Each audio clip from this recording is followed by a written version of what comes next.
Okay, so as I said, the whole purpose for this week was to do a little bit of work on the practice midterm. Okay, now I suppose there's all kinds of places where I can pull out example questions and so on. All right, but I thought, hey, you know what? Why don't we actually just pull out last semester's midterm, and I'm breaking it into two parts. I'm going to do it because I'm not allowed to cancel classes, but that doesn't mean I can't let you go early. Okay, so that's what we're looking for. All right, so what we're going to do is we're just going to work through the MCQ type questions for today's class. And then no matter what point we finish. And then what I'm going to do is next class we'll look at the two programming examples. And I'm sure in both cases they're going to be kind of short, which is good. Again, we don't want to really completely destroy everybody. I know it's midterm week. You got a lot of midterms in addition to mine. All right, so here's what we're going to do is a copy of this practice midterm should be placed into your lab section. If it isn't, please pester your lab instructor to say, hey, when are you going to make this available? They may say it's going to be available on the lab day. Okay, that's fine. As long as you get a couple of days at it, it should be set up so you can do this as many times as you want. Okay, but what I'm going to do here today is we'll just do a preview and we'll walk through. And this is pretty much what the test is going to look like on Saturday. Obviously not the same questions. Okay, yeah, related, yeah, definitely related. Will they be kind of almost the same question? No, not necessarily. Usually things tend to change quite a bit. All right, but here we go. First thing up is, of course, I've said it many, many times before, but it's always good to remind you of this. There are 2 pages on the test, and it will be true on the midterm. The final exam, by the way, is the same. And you'll notice that there is a on the first page, you'll see a whole pile of MCQs. What's on the second page? Coding, good. When you click on next, there is no previous button. You're not coming back. Okay, so don't as the first thing say, hey, let's look at the next page. Okay, I mean, I've seen students do that. Not a really good idea. All right, so unfortunately, I wish I could stick these on different pages, and when you go to the next page, then I'd have the questions on different pages, but unfortunately, it's kind of unpleasant, but this is the best I can do.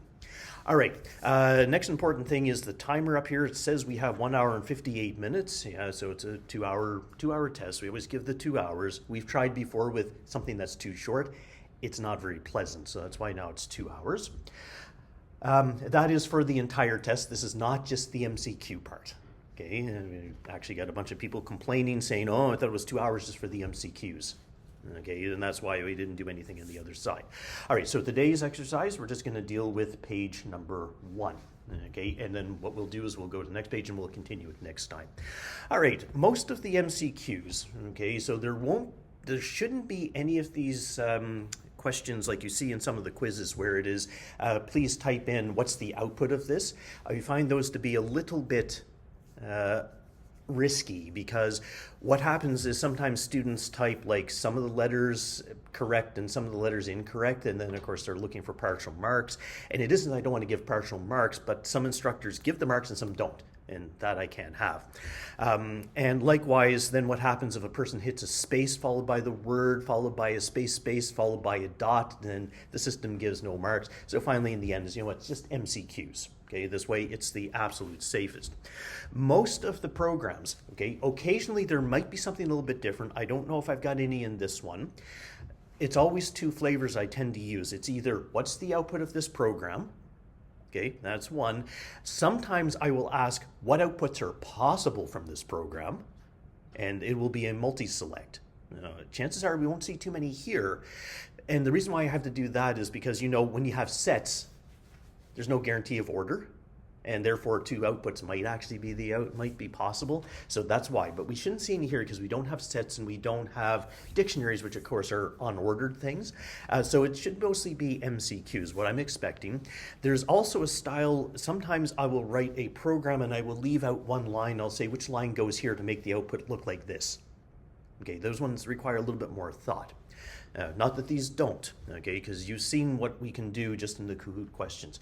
All right, so 12 questions, all right, and what we will do is we will work through it, and if anybody says, hey, no, we don't want to, or we want to find out why or what would happen if, okay, well, I've got the interpreter open, Okay, we'll copy and paste some stuff over. So if people are sort of doubtful whether or not it's the correct answer, or if you want to say, hey, what would happen if?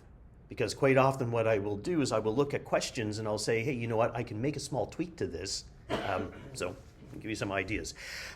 So yes, the test is made up is, okay, it says practice mid. Okay, I'm not running the real one. That would be bad. Well, good for you, but bad for me. All right, so here we go.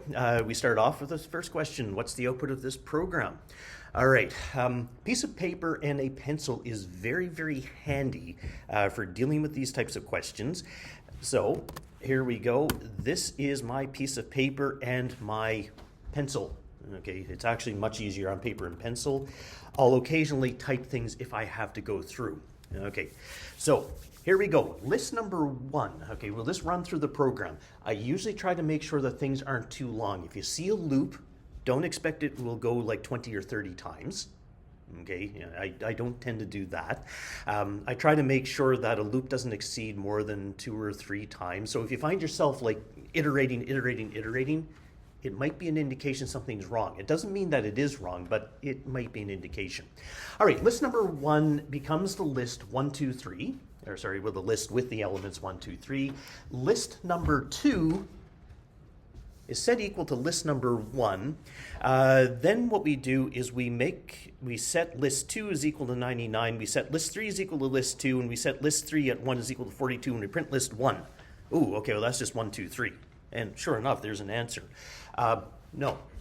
Please don't fall for that. Okay, there might be some occasional surprises like this.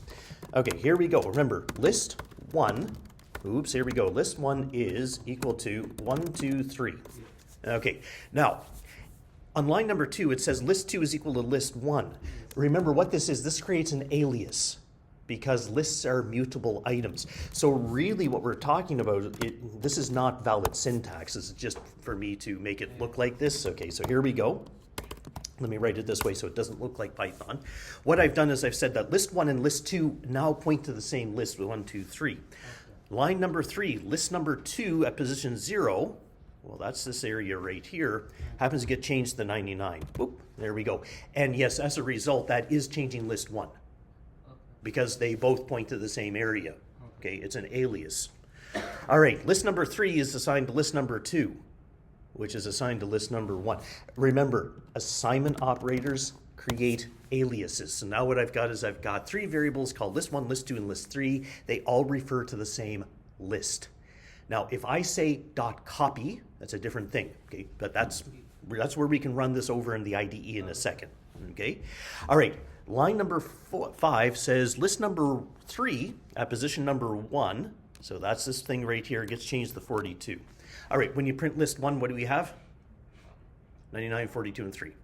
Hey, yay, there we go. So at least that's a good answer. All right, let's go take a look at this. Not that we've got to verify it, and no, unfortunately, I can't give you access to the interpreter to verify things. Okay, but there you go. And of course, that's the reason why. Okay, so surprises on this, surprises. Here's a surprise that I could do. The colon means list slicing. Okay, what comes before the colon? In this case, nothing. If you don't put anything, it means go from the beginning. Okay, if you don't put anything after, it means go to the end. So what I'm doing is I'm saying, please take list 1 and create a slice containing everything. Notice the word, create a slice. What I'm doing is I'm making a brand new list. Okay, and as a result, if you make a brand new list, everything is completely different. Okay, because what happens is list 2 is now pointing at its own list. List 3 is pointing at the same thing as list number 2, but there are 2 of them. Okay, there you go. That's one of them. The other way that I can build up a copy is I've got this thing right here called copy. Those are the 2 ways how you can make copies. That will prevent aliasing. Okay, so remember, and by the way, it works the same even if it gets passed in as a parameter to a function. Exactly the same concept. You modify the parameter in the function, it's modifying the list outside. Doesn't work for immutable things like integers and characters or strings, but it does for lists and sets and not tuples. That's different. And dictionaries. All of those other things are mutable. They're not part of the exercise, but Hey, we have to know them for a bit later. All right, next one up. What's the output of this program? Okay, so what do we have? We have ourselves 9 lines of code. The very first line of code that runs is line number 6. I've got a bunch of variables in here. Okay, let's see if we can identify these ones. On line number 6, I've got a variable called A. On line number 7, I've got a variable called B. A is set to what value? 10, okay. B is set to what value? 12, okay, good. Now, if you make a mistake like that, I can't help. I can't help myself either. All right, next thing up, we call a function passing in B then A. Okay, we'll get to that in a second. And we get back a result and we print it. So eventually we are going to have an R, but I have no idea what it is quite now because I have to step through this function first. All right, so let's take a look at this. Now, here's a bit of a surprise because take a look what happens. B and A, but up here is A and B. Oh, but to make it worse, I've reused the same variables A and B. Yeah. But they're not the same because parameters are their own little things. So, little separate section, I will call it fun, and I will call it fun A, and I'll call it fun B, just to keep them separate, because remember, they're 2 separate variables. There's the global ones called A and B and R, and then there's those local variables called A and B. Now, when I make the function call, what's the value of A? It is one of 2 things. Is it a 10 or is it a 12? It's 12 because things are passed in the same order. Unless you do something a little bit different. Okay, but same order. So this becomes a 12 and B becomes 10. Now we just asked the question, okay, is A bigger than B? Yes, it is. So what I'm going to do is I'll mark it down. I'll just say returns. And what value does it return then? Looks like me, it returns 10. Okay. All right. So the 10 goes back. The 10 goes where? The 10 goes into R. Okay. That becomes a 10. And hey, that's not bad. Hey, there's a 10 here. Okay. All right. Now, let's go do a couple of fun things over here. Okay, I'm not trying to be sarcastic by calling it fun. It's just an arbitrary name of a function. Okay, because I know that they're not necessarily fun. All right, a couple of things about this. Remember that there are these things called positional arguments.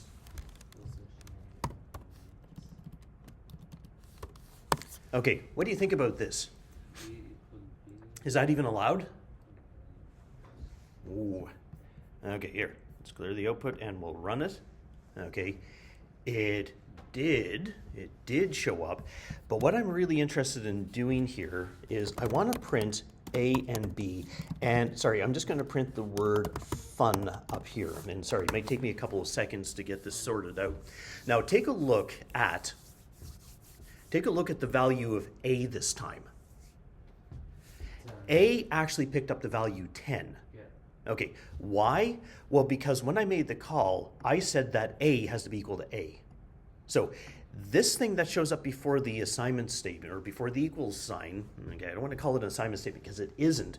This is to indicate that, hey, for the parameter A, I want to use this value. Okay, so if I hard coded it, it probably makes a lot more sense. Yeah. Okay, now it's probably easier to read. Okay, call the function. A is going to be 6 no matter where it is in the order, and B is going to be 10.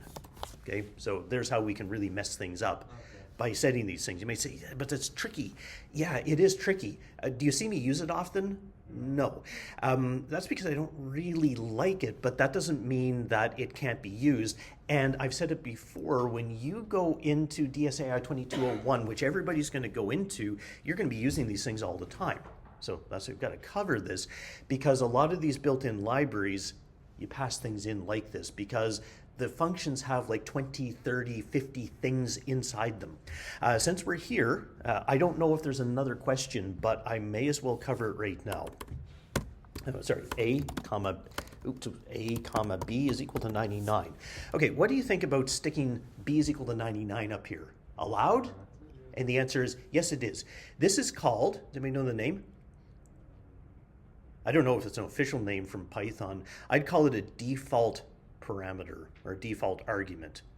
What this says, okay, so let's go back and let's do something very straightforward just to because I don't want us to have to think too much more about this.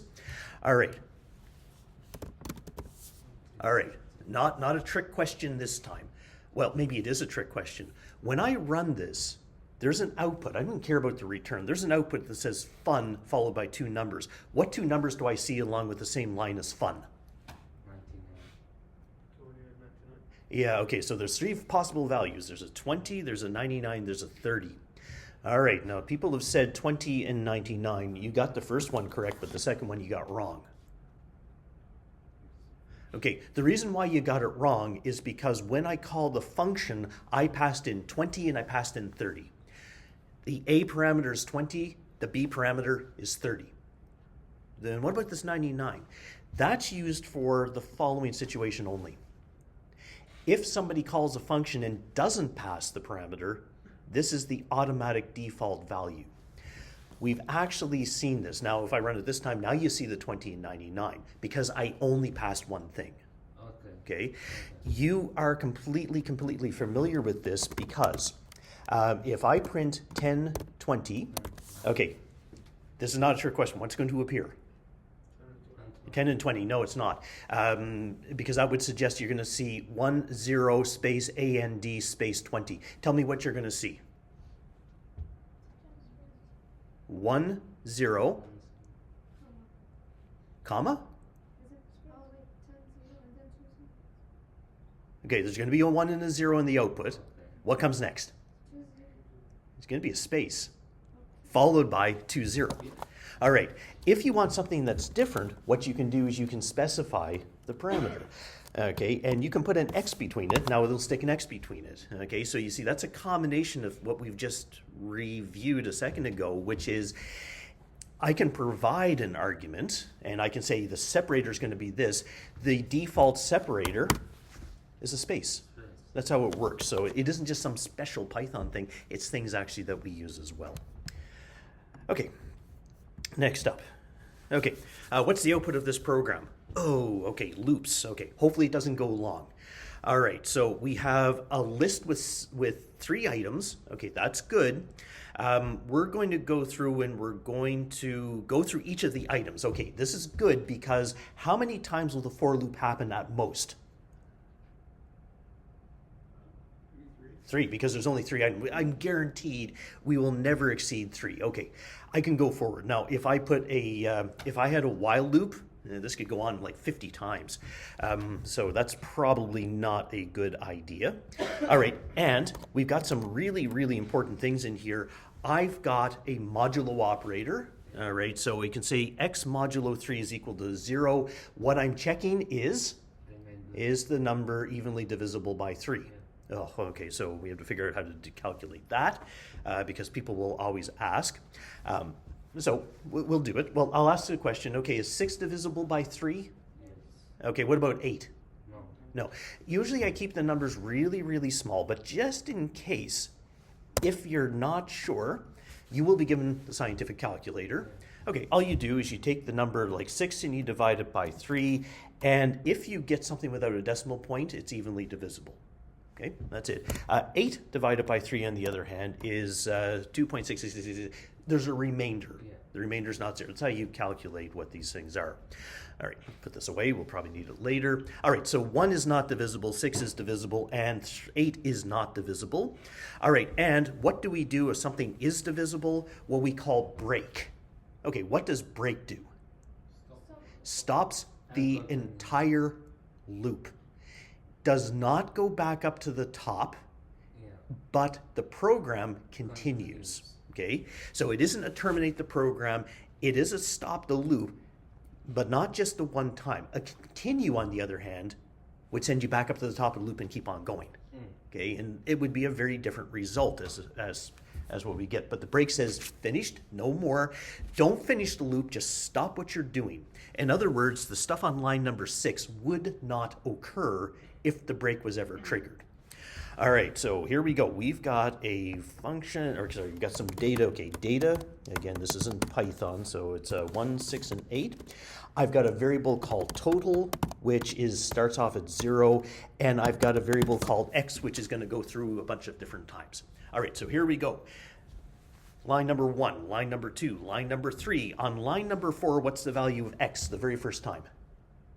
1, because it's the first item in the list. Okay. On line number 4, we ask the question, is that number evenly divisible by 3? No.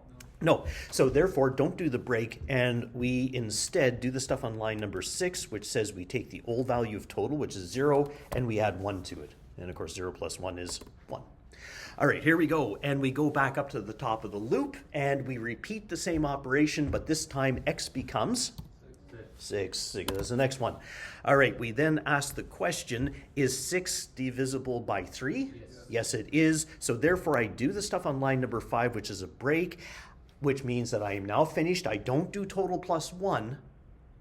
Instead, I leave the loop altogether, and I print total, and the total happens to be 1. Okay, here we go. Now, mistakes that will happen. Okay, mistakes that will happen. Sometimes a student will look at this and they will say, oh, yeah, I know what's going to happen. In fact, I'm surprised that I didn't put it as one of the options. So that's a fault on my end. Okay, sometimes a student may look at this and say, okay, the break still continues.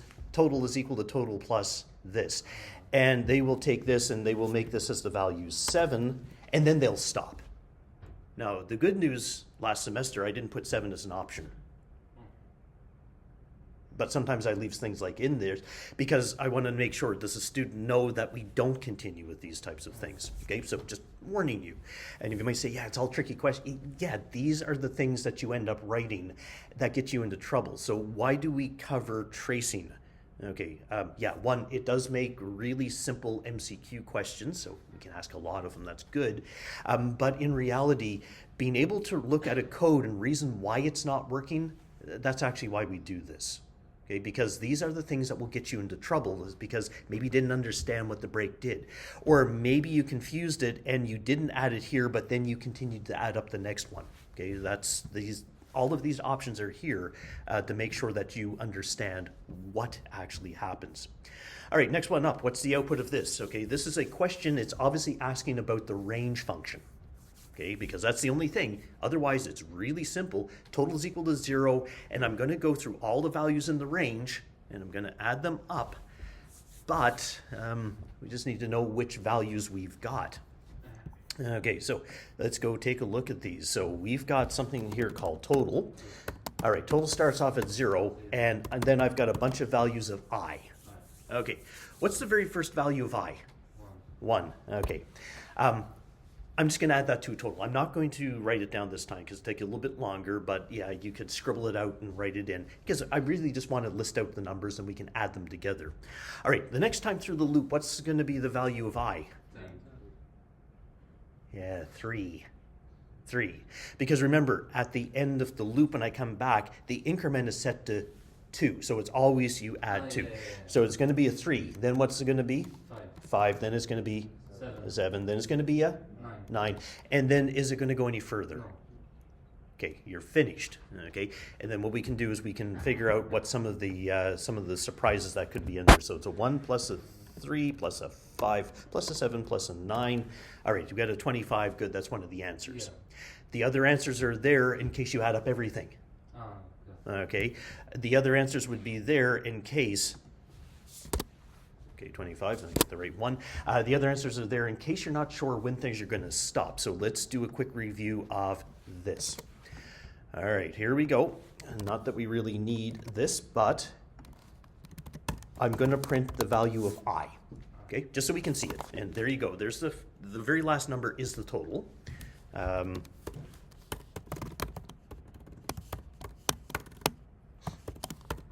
There we go. So those are the numbers 1, 3, 5, 7, 9. All right. Let's do a small prediction on something. Let me see. What can I do?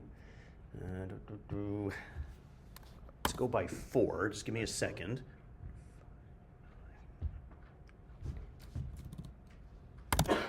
There we go. Okay, this is the devious stuff that I can put in. 1, 3, 1, 13 in steps of 4. That's what this means. All right, so the values of I. Here we go. The first time through is 1. That's not a problem. Next time through, it's going to be 4. 5. The current value plus the step size. 1 plus, or okay, 5. All right, what comes next? 9. 9, very good. And what comes after? Stop. Oh, I've got 2 answers. Stop and 13. Yeah, okay. Is the last position included? And the answer is no, it never is. So therefore, we're finished at this point right here. It's 1, 5, and 9. Do not fall for the trap that you might get the next one. Okay? And yes, those options are usually there as well. Okay? All right, next one up. Okay, number 5. Hey, we're making good progress. We're almost halfway through. Okay, burning enough time. All right, so here we go. Oh, the dreaded index error list out of range. Oh, hey, if there's an error message, that's got to be the one, right? No. So sometimes these show up. It's just really to make sure that you know what's going on. What is an index error? You better know the answer to that. That happens when? Obviously, when you have an index error. What does an index error mean? I went outside of the range. Okay, so if you have a list with 10 items, the biggest number you can have is 10. 9. Thank you, 9. Because the first position is always 0. 0. Okay, good. So what's the smallest number you can have on your list from here? We'll do it over here so that everybody knows. So data is equal to 0, 1, 2, 3, 4, 5, 6, 7, 8. Oh, 10. Sorry, let me put it this way. There we go. So the biggest index I can have, without a crash, I can say print data at, what's the biggest number I can put here? 9. You already told me, 9. Good, okay. And what's the smallest number I can put here? 0. No. Negative 1. Ooh. There you go. That's the smallest number I can have. Remember, negatives mean you start from the end. Yeah. Right? I mean, you're absolutely right. Normally you talk about it this way. Okay, so this is right there. Okay. Okay, that's the very last one. And the absolute smallest number you can have is this. If you try for something that's less than that number or bigger than the other one, that will cause an index out of bounds exception. Okay, all right. All right, let's go back over to here. Ooh. Okay, nested list. Okay, so somebody was really nasty in here. And we need to try and figure out what's going on. Okay, so we print out 3 things. That's not bad. Okay, so, I mean, it's 2 lines. How hard can the tracing question be for 2 lines? Well, I marked it as 3 points, so I said, yeah, this is kind of important. And it's something I was expecting people to make a mess on. All right, so the very first thing that I have to ask is, okay, there's a length of data. Okay, so what's the length of the data? 4. Yeah, it's 4. That's 1. That's 2. That's number 3. Okay, and this is number 4. So it has to start with a 4. All right, the one, so it could be this yet, but basically you haven't ruled anything out. Oh, okay, gross. All right, next one up. We're going to print out the data at position 0. Well, so what's in data at position 0? 4. Oh, so 2 4s. Oh, they all start with 4s. Oh, I didn't make that easy. All right, the data at position number 2 is the next thing that gets printed out. All right, so what is that? Don't call it a set. It's not a set. It's a list. Okay, good. It's a list containing 3 numbers. Yeah. Okay. So, is it this one right here? No way, because that's not a list of ones. Okay. Is it an out of bounds? Well, no, because there was nothing out of bounds anywhere. I mean, I could easily have done that, because I could have said, give me data at 2 at position 3. And that would have caused an out of bounds exception. Okay, we will do that in a second. So it could be this, that's 1 and that's 1. What? That has double brackets. Yeah, okay, so what this is a list, and this is just not a list, this is just individual things. When you print out individual things, it doesn't turn into a list. Yeah. Okay, so yeah, it's not this one, but it's this one. All right, so here, let's copy this one over so that we can make some annoyances, because it's all about this type of thing. Okay. All right, if I wanted to cause an out of bounds exception, this is probably how I would do it. And then what I would do is I would give a 5 as an option. Okay, that's an out of bounds exception. There you go. Why? Because the list doesn't have a set position. Because the list at data 2 does not have a position called 3. Yeah. Okay, so watch for that. That's the type of thing that could cause some headaches here. All right. Oh, okay. What is the output of the following program? Ooh. Okay, one thing that I often try to avoid doing is the mislead people by giving meaningful variable names. REV kind of sounds to me like reverse. Okay, now, maybe it is, and maybe it isn't. Okay, we'd have to trace through it, and sorry, this one's a little bit lengthier than what I would really like. All right, and there is kind of this comment called REV. I might call it R, but I just wouldn't want to be kind of suggestive because a lot of students will look at this and say, well, it's the FEDCBA because that's the reverse. No. And it might be, and it might not be. Yeah. Okay, so yeah, we might have to just be a little bit more careful before we answer this one. All right, so here we go. Let's write this up. So S is equal to A, B, C, D, E, F. Okay, and rev starts off as an empty list, and I will, or sorry, an empty string. All right, so what we do is we go through I in range 1 to length minus 2 comma 1. Ooh, okay. I is going to be a whole bunch of numbers. Yeah. What's the very first number that's going to happen? Very first time through. What's the value of I? 1. And then what's it going to become? The length. Don't worry about how far it goes. Look at the step size. It goes up by how much each time? 1. So it's going to be numbers like this. I don't know when it's going to stop, but it's going to be numbers that look like this. Okay, now let's figure out where it's going to stop. All right, so it says right here, the stopping place, remember it doesn't include it, is length of S. So what's the length of S? A, B, C, D, Looks like 6, okay. And 6 minus 2 is 4, so therefore, that's going to be the values of I.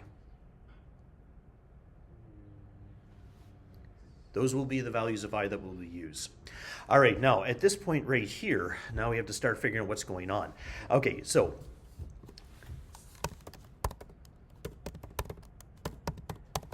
because we are going to have to know what S at each of these I positions are. So what's S at position 1? S at position 1 is B. Good. Okay, and what's S at position 2? C. Okay, and what's S at position 3? D. D. Okay, good. So all that I'm going to do is I'm going to start and I'm going to build up this string one character at a time. I'm going to take the old copy and I'm going to tack on whatever this happens to be, what's coming up next. Okay, so B, C, and D. There we go. Okay, yeah, that one's a little trickier, isn't it? Okay, but you see what I did? I broke it down. Whenever I have a for loop, just write out the possible values. I mean, you don't know how far it's going to go, but you know it's not going to go 5 million. Write down 10, 5 things, and then figure out where the stopping position is, and that way you can probably justify it. I mean, you can certainly go the approach where you step it one piece at a time, like what we did in 1101 in a big table. That would work, but I think you'd probably find it's actually a lot of effort, and you can probably justify it pretty quickly. Sometimes I do have to use those table approaches. I try to avoid making questions like that because it's very tedious on a test, because building up a trace table is pretty lengthy, okay? And I don't want you spending 10, 15 minutes on things that just keep on going and going. So usually you don't need a table, but you would need to justify this is how things are working. These are the values that are likely to happen. Okay, next one up. What does the following program display? Oh, once again, an unsupported type error. Maybe it's true, maybe it isn't. All right, so what type of weird things do we have in here? Okay, because we can always go through and we can try to get an idea of what's happening before we even trace it. All right, here's what happens. We set res equal to something, we call a computation, and we whatever we get back from the computation, we add to res and then we print res. So it starts at 10, looks like it gets bigger. All right, and finally up here, we've got an if condition inside here. Okay, there's not too many variables, there's no loops, that's good. And we ask the question, is x bigger than 100? If it is, then we return x, otherwise we return the string invalid. Okay, so, okay, anything weird? Okay, we don't have continues, we don't have, oh, we have a couple of things. We have two returns in a function. Yeah. Oh, does that mean it's going to return two things? No, it's not. And no. Very good. The very first return you hit, your function is finished. It does not continue. Okay, if you want to return two things, you can return them as a tuple. But tuples are outside the scope for the course, or for the midterm. Okay, but it will show up later. All right, so here we go. So that's the only thing that's kind of a bit weird is we have two.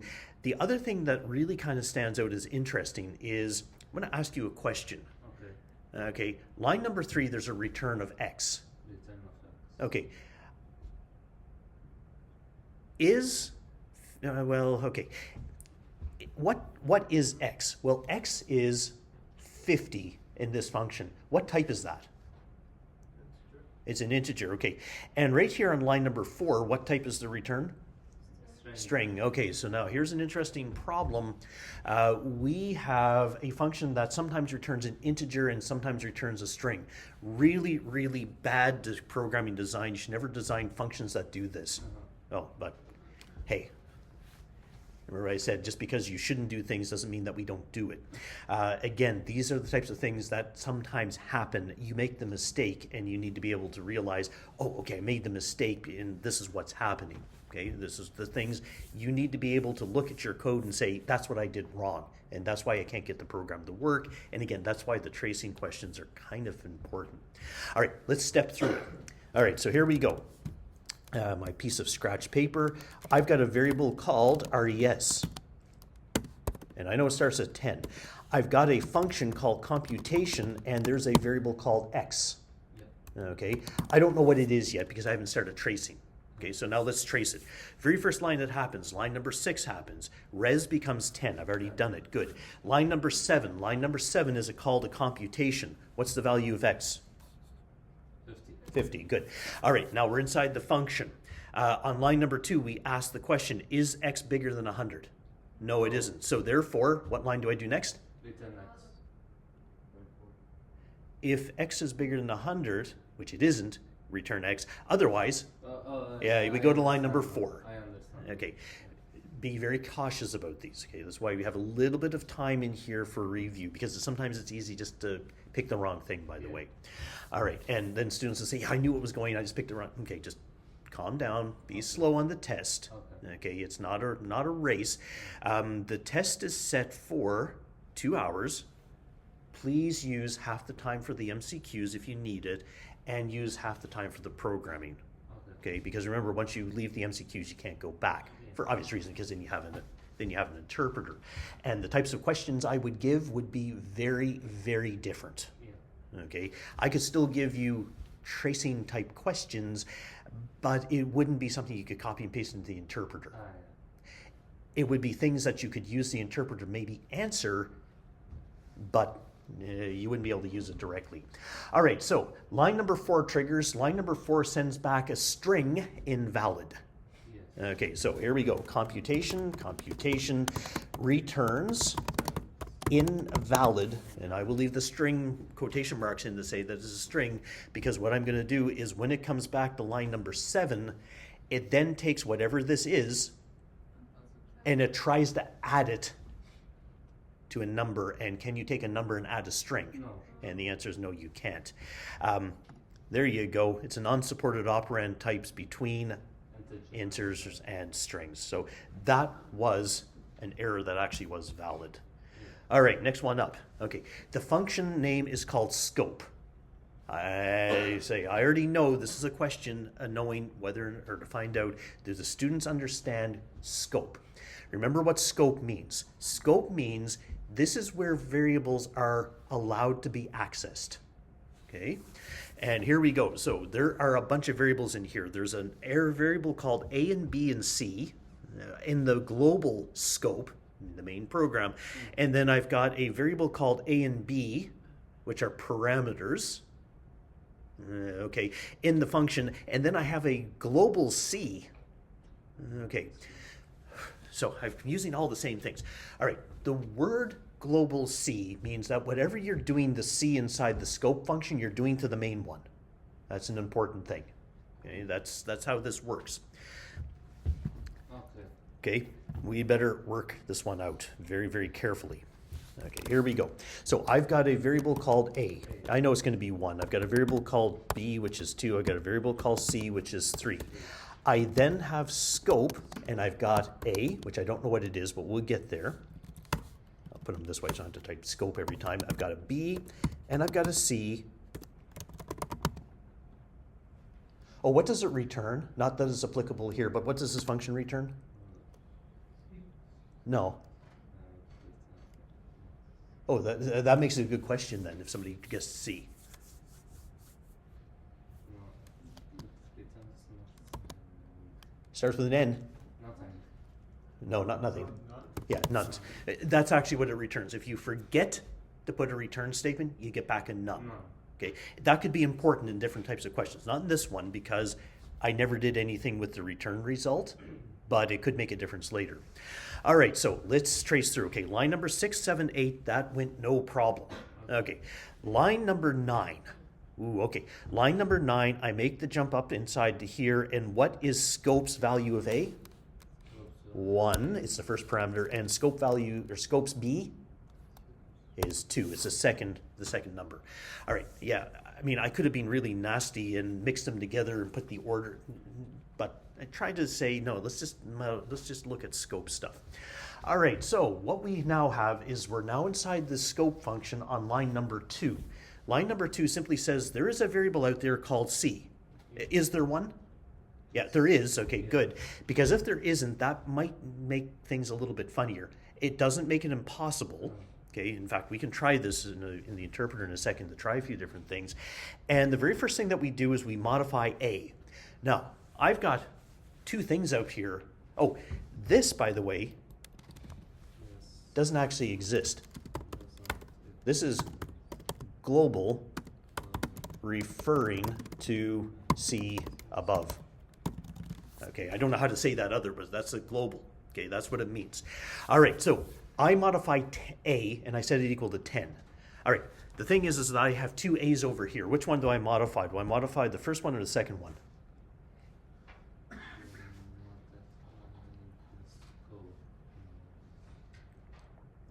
Okay, I knew.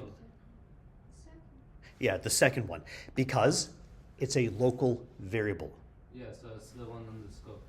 the one within the current scope. That's Yeah. good. All right, next thing I do is I take C, and I say C is now equal to A plus B.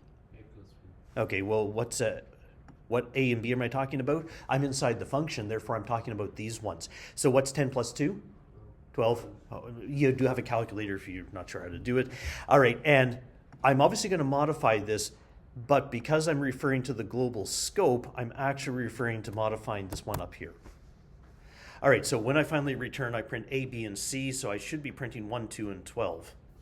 1, 2, 1. Okay, good, and that's the one. And yeah, the other options are there in case somebody is not sure whether or not C is going to be modified, whether or not A is going to end up being modified. Okay? Whew. Okay. Can you repeat how point C again? Okay. On this line right here, we said, please take A plus B. And because I'm inside the function called scope, I'm talking about these variables right here. Okay. So it's the 10 and the 12, not the 1 and the 2, because those are the ones outside in the global area. Okay. Here, sorry, before we go to the next one, I said we'll take a couple of these things to see what kind of night. Copied the wrong thing. Okay, paste. Okay, so there you go. There's the 1, 2, and 12 as promised. All right, let's make a change. All right.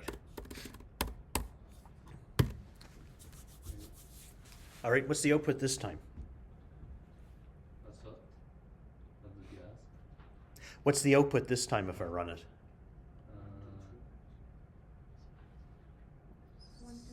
Yeah, 1, 2, 3. What's different? C is now a local variable because I didn't declare it as being global. Yeah. Okay, so therefore Python says, okay, what they want me to do is they want me to create a local variable called C, but I don't do anything with it. Right? I mean, I just set it equal to something, nothing else happens. All right, so yeah, that's it. Here's one that can get a little bit, and I'm going to describe this one as very, very unpleasant. Typically, I wouldn't include this, but here, Global A. global A.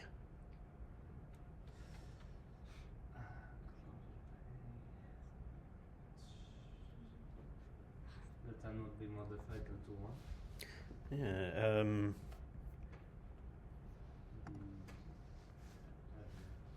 good news about that one, that's an error.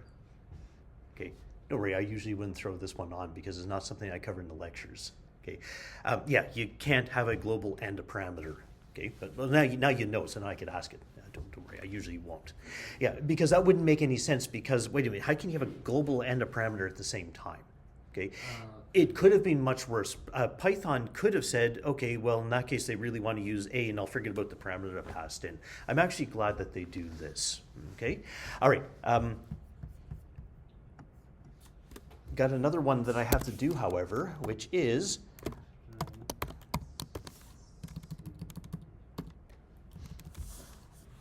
okay. I'm going to have one extra thing. Let me stick in the words scope A, B, C. That way we see all the values inside the function.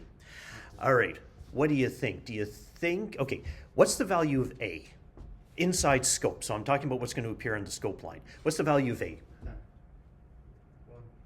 1 at this point because I haven't changed it yet. Okay, B? B is definitely going to be the value 2. C? Oh, well, it hasn't been defined yet. So that's going to be some kind of an error. Ooh, cannot access local variable where it is not associated with a value. Okay, that's good. The reason why this ended up happening is because I had this extra line in here. If I remove this line, it actually continues to work. It's one of the dangerous parts of it's one of the danger things that we have with global scopes and so on, and this automatic assumption that everything is a global. You can really mess things up if you start to have conflicts between global variables and variables inside the function with the same name. I highly, highly, highly recommend that you never do it. Okay?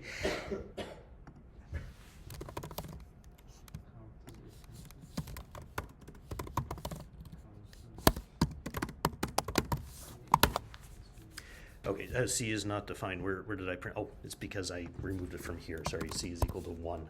Okay. Inside the scope, yeah, we actually, here, I'll just make it so it's a little bit different. Yeah, we can still access things without the word global, but you can't set them. My recommendation in life, by the way, and as always what it's been, is please make sure to always use the global keyword when you want to refer to a global variable. Okay, it's absolutely necessary when you're trying to change it. It's optional when you just want to read from it, but obviously it makes things a whole lot clearer. Okay, now don't freak out so much about these weird little errors, especially the last couple that I've shown, because these are not things I typically ask. I figure it's pretty good if we get to the following case. You know, one thing that you've always seen me do whenever I call a function, do you ever see me use the same names and the parameters as outside? No. No. Why do I do that? I do this for 2 reasons. Number 1, I want students to make sure that they know that when you call, it's the values that get transferred in the same order, unless you're doing weird things with the parameter names. The second thing is, it isn't just to help teach things, it's to make sure that I don't make a mistake. So that's why I never use the same variable names here as I do out here, because you might accidentally access them as a global variable. That's why I do it. Now, students sometimes know better and they say, yeah, I'm smart, I'm never going to make the mistakes. Okay, well, maybe you make less mistakes than I do. All right, how are we doing? Okay, good. We have to keep going. Sorry, I'm burning more time than I expected. Okay, all right, this one should be relatively quick. We might have to do a little bit of counting. All right, print txt 7:12, that's a string slice. The very first character is at position number 0.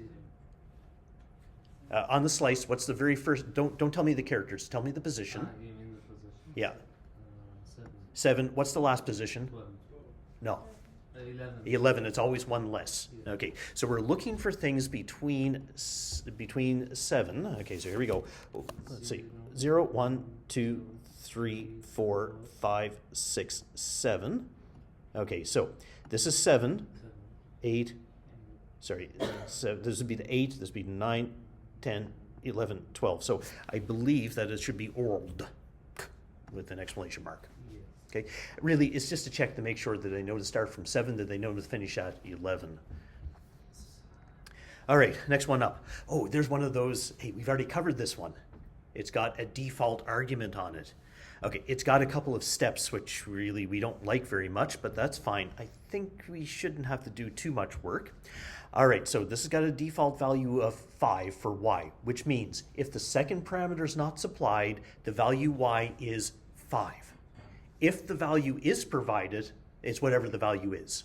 Okay. All right, so the very first thing that happens is I do a computation 10, 10. What's the value of x? 10. 10. What's the value of y? 10. 10, good. 10 plus 10 is 20. 20. Okay, good. Oh, we have to make sure that this isn't true. Okay.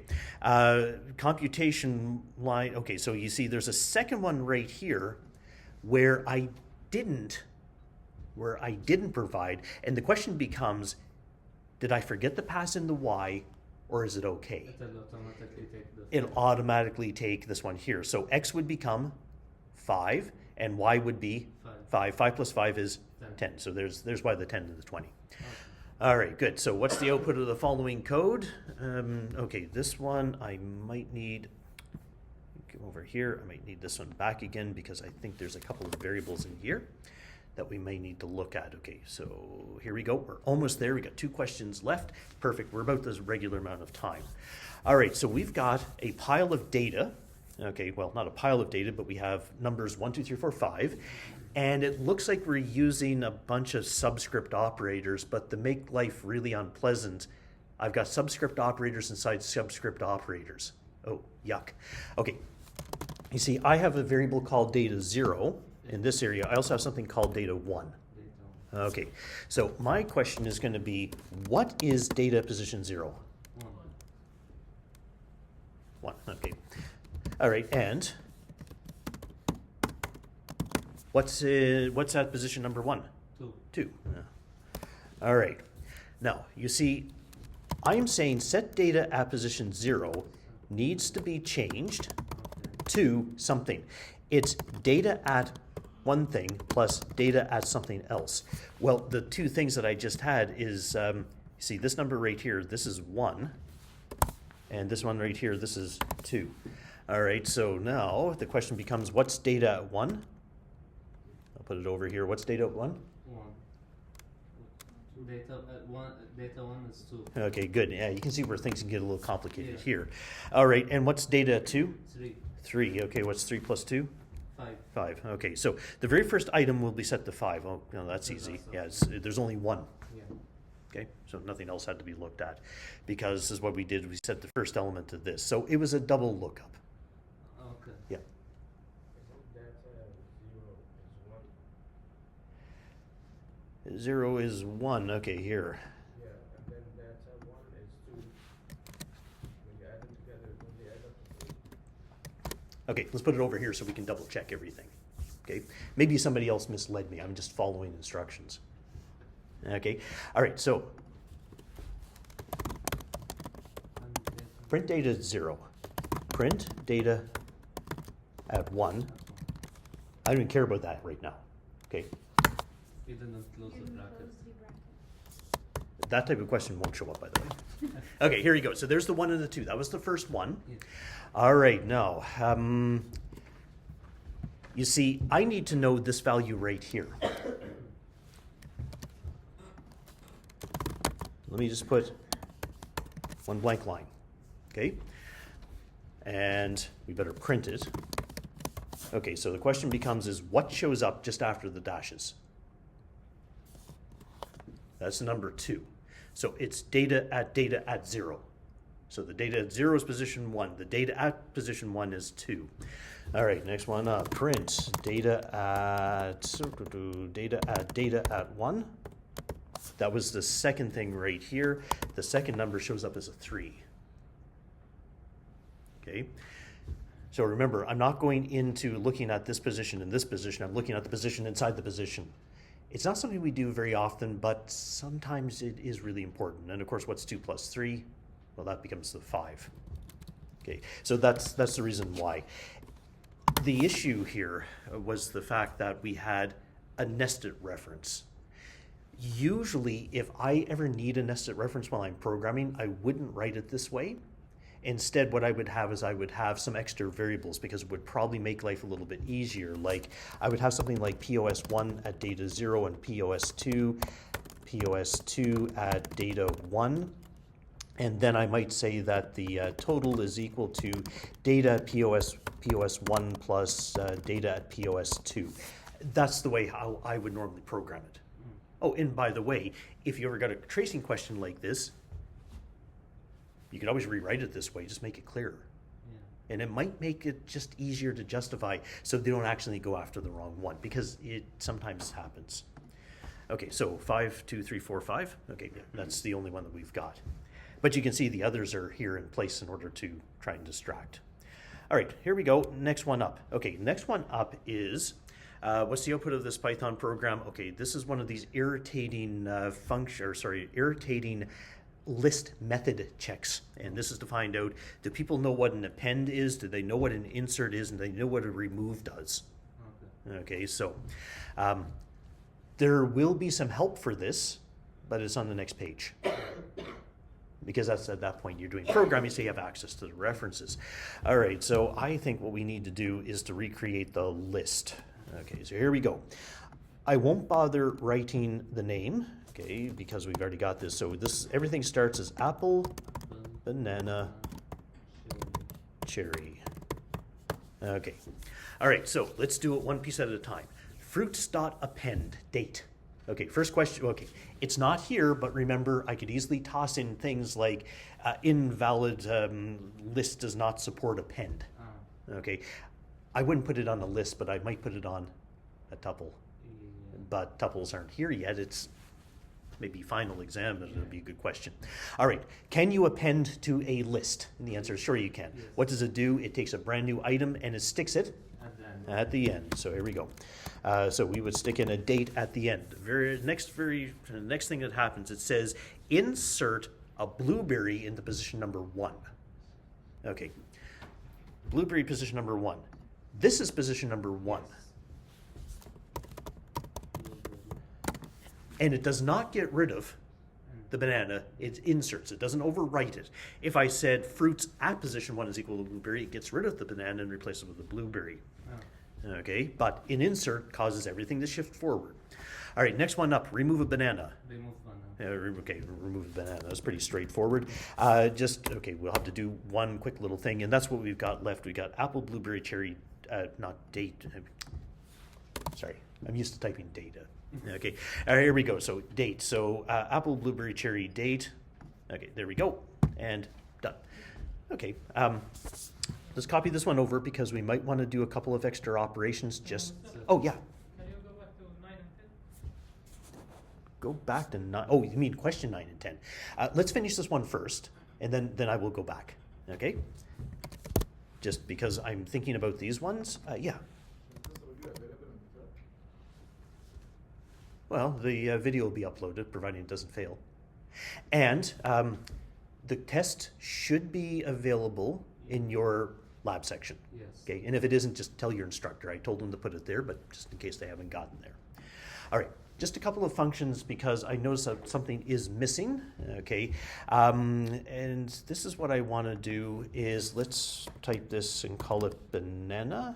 Banana. I'm not interested in printing it here, but I'm going to print it at different places. All right, here we go. When I run it, this is not a trick question. Yeah. Fruits.remove is banana with a singular N, and the original list is Oh. banana. Sorry. Yeah, let me go. I don't care how it's even spelled as long as we're consistent. Okay, so that wasn't meant to be a trick. Okay, this is the trick. Okay, so here we go. All right, I'm only printing one thing. I'm printing on line number 3. What do we see? Apple, banana, banana, date. Okay, good. All right, now, next one up. I'm going to move it from here. Now I paste it into here. What are we going to see? Blueberry, banana, banana date. Yeah, okay, apple, blueberry, banana, banana, date. Bang. Yeah. Okay, I would like to change this a little bit. I'd like to say this. Okay, what's it going to say this time? Blueberry, banana date. Okay, yeah, okay, good. I know I heard everything. Okay, apple, banana, blueberry, banana, date. Okay, and yeah, that's exactly it. Because the reason why I wanted to do it is if you have 2 bananas, spelt the same way, of course, does it get rid of one of them? Does it get rid of both of them? Does it get rid of one of them randomly? First one. Yeah, the first one that it finds. So the first one from the beginning of the list, that's a guaranteed thing. It will always be the first thing from. If I wanted to get rid of the second banana, could I do it? And the answer is yes, I could, but I can't use the remove function. There is another operation called pop. Okay, and here's what I'm going to do. I'm going to print fruits, and I'm going to print fruits. Okay. The very first one is the step just before I do the pop operation. So what does pop do? It removes the very last item. On lists, you put a position. If you put a position like 0, that can be used to get rid of the very first element in the list, regardless of whatever it is. Yes. Okay, that's used for getting rid of something if you know the position. So if I really wanted to get rid of this second banana, not the first one, so I want to have apple, banana, blueberry, banana, or sorry, apple, banana, blueberry, date. This is getting more complicated. It's like a Dr. Seuss tongue twister. What would I stick in here? 3. There you go. Yeah, that's exactly what you do. Oh, I just heard somebody say minus. Yeah, exactly the same. You can use it from the end of the list. Okay. In fact, if you take a look at the help for a list and you take a look at the operation called pop, look at that. The default value for the index is -1. Hey, that's exactly what it is. How come we don't say index? Well, because it doesn't take any other parameters. Okay, that's why. All right, so now there was a request to go back to, sorry, it was question, oh yeah. Just before that, how would you do it if you don't know the index? You wouldn't. Then you'd have to write a program, or you'd have to write a function to go through and say, tell me where all of the bananas are located, and then you'd be able to use the indexes at those locations. That would make a really good programming question. Yeah. I want to remove all of them. Remove all of them? Okay. Remove all of them. Let's see. Like both Oh, you want to remove all of them. Oh, okay.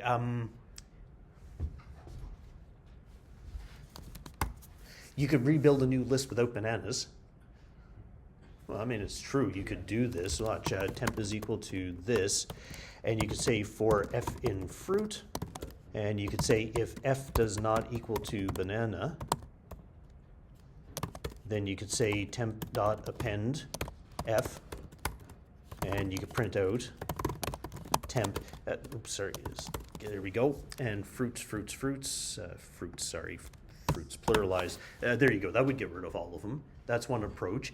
If you wanted to, you could also set up a loop and you could keep removing bananas until the list stopped getting smaller. Okay, maybe you'd prefer that one. Maybe you could say while banana in fruits, if I can spell this, fruits dot remove banana. All right, here's what I'm going to do. I'm going to print fruits before. Yeah, you missed Sorry, your order one. I know. That won't be the first time. And this one too. Okay, and here we go. We'll print fruits or fruits or whatever we want. All right, here we go. So there it is before, there it is afterwards. Okay, so you could do something like that. That's not a very efficient way because it turns out removing things is a little slow, but hey, it would work. It would work. Okay, hey, cool question. Actually, that's probably worthwhile to toss into the slides. I'll try to remember to do that. All right, there was a question to go back to 9? 9 and 10. Let's do 2 of these. Okay. Okay, sorry, I have to go this way. Question 5, question 8, question 9. Okay, yeah. It should stop at 11, but you will count to 12. Oh, did I end up counting too far? Are you sure? Okay, here. 0, 1, 2, 3, 4, 5, 6, Drawing this is easier. 7, Okay. Hello, comma, world, exclamation mark. Okay, here we go. This is position 0, this is position 1, this is position 2, this is position 3, 4, 5, 6, 7, 8, 9. This will be 10. I can't write 10 because it'll take 2 characters, and this will be 11. Oops, sorry. And that'll be 11. But 12 doesn't exist. Yeah, that's fine, because remember what we do is we take everything up to, but not including that last position, so it's up to 11. But you know what, since we're here, let's ask this question. Okay, this is worthwhile giving it a shot. Okay, this one right here, yeah, this is the oral, okay, with an exclamation mark. What happens if I do this? It's 10. It's exactly the same. yeah. Yeah, so if you go after past the end, it is actually okay.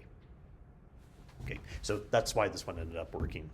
All right, and there was a question about asking this one. Okay, that's fine. When you put the y as a 10, it change to 10 or it stays at 5? Okay, so remember how this works. These default arguments, the equals 5 up here says, if somebody calls the function and they don't provide a second parameter, I'm going to use 5. If they provide a value, then I use whatever value they provided. Because when you write a variable, y, like the value is y is 10, and it's equal 5. If it is not in the function, it will be 5. If it's a variable alone, without the function. Yeah, that would be. Okay, that would be something completely different. This has to do with just making the call in and passing in the variables. So the first time when I called called computation with 10 and 10, the value of x is 10, the value of y is 10, because it was provided. This one right here, I didn't provide, so what it did was it assumed that the value y was 5, okay, because I didn't provide it. Okay, well, that took more time. Okay, it took us a little bit more than an hour, but there was quite a bit of explanation and lots of examples where we kind of diverged. So hopefully on a test, we'd be able to go through this because you wouldn't be trying to explain it to your neighbor. At least I hope. Okay, if your neighbor asks for help, please don't help them. Okay, all right, so what I'm going to do is we'll close this one up. I don't know if I can join this one next time. I'll see if I can rejoin that same one.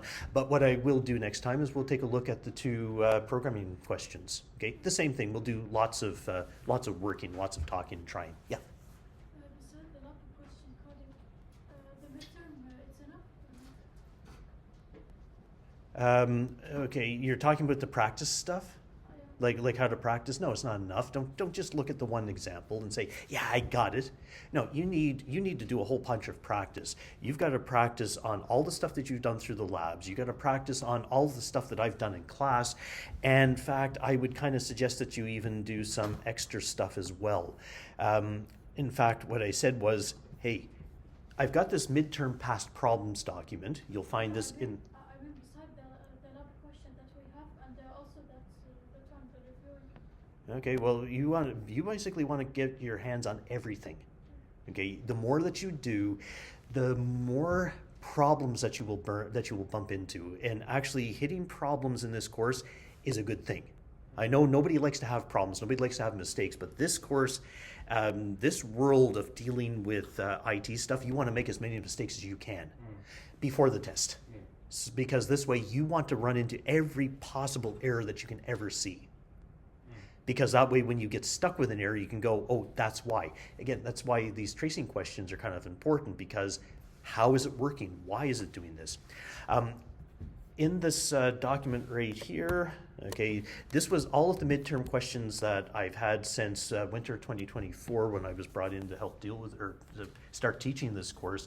The first one was kind of sketchy. I wouldn't call that a good replication or a good idea about what's happening.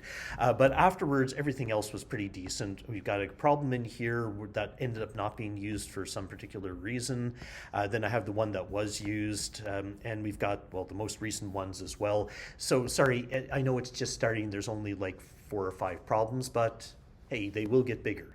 I don't recommend like having to take the course again just so you have more practice problems, but the things are here.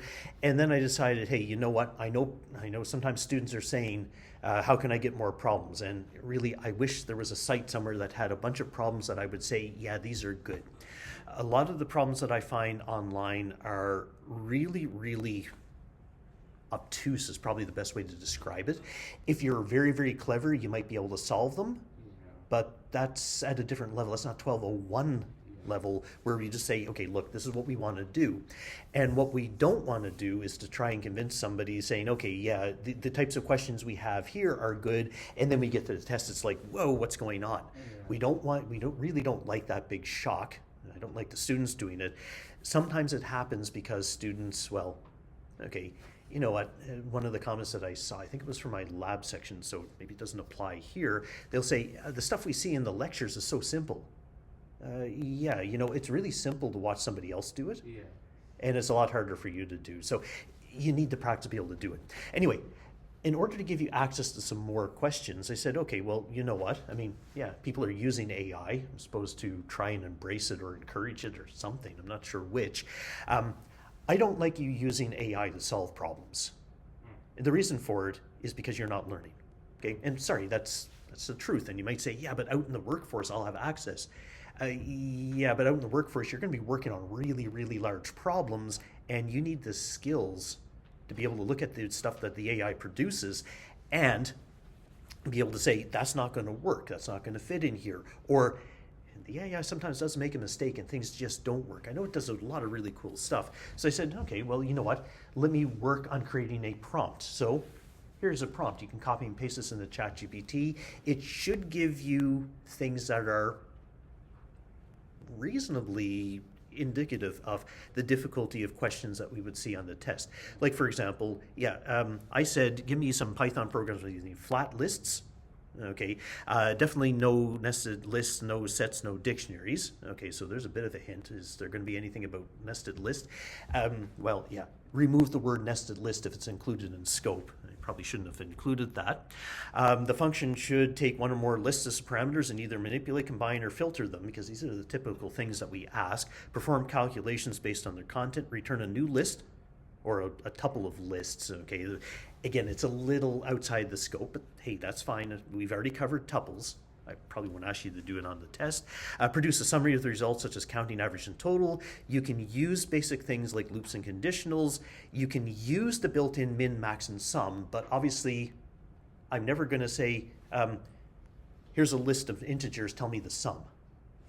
Yeah, sorry, it's just return sum, so no, it's not going to be like that. You might have to do something else with it in order to get the sum. Like, you might mix together alternate meanings, you might interleave some data together, you'll see some examples of that.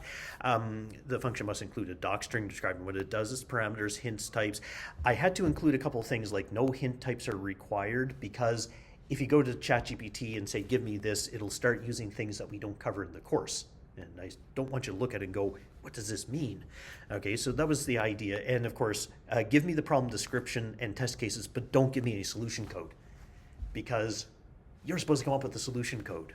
Okay, remember, the test isn't going to be like, here's a problem, do you understand it? I mean, if it was like that, sure, I mean, it would be a very easy course, but then you wouldn't be able to do anything in the later courses. So it's more like, please give me a problem so I can work on solving it. Okay, so that's what's going on here.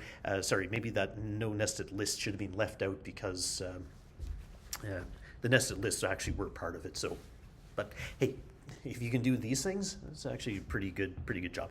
You generate 50 of these things and work on them, I'll probably say, yeah, you're in pretty good shape if you do them yourself entirely. Okay? If you get stuck, go back to ChatGPT and say, hey, I'm stuck on this, give me a hint. Don't tell it, give me the answer. That's how you use the AI.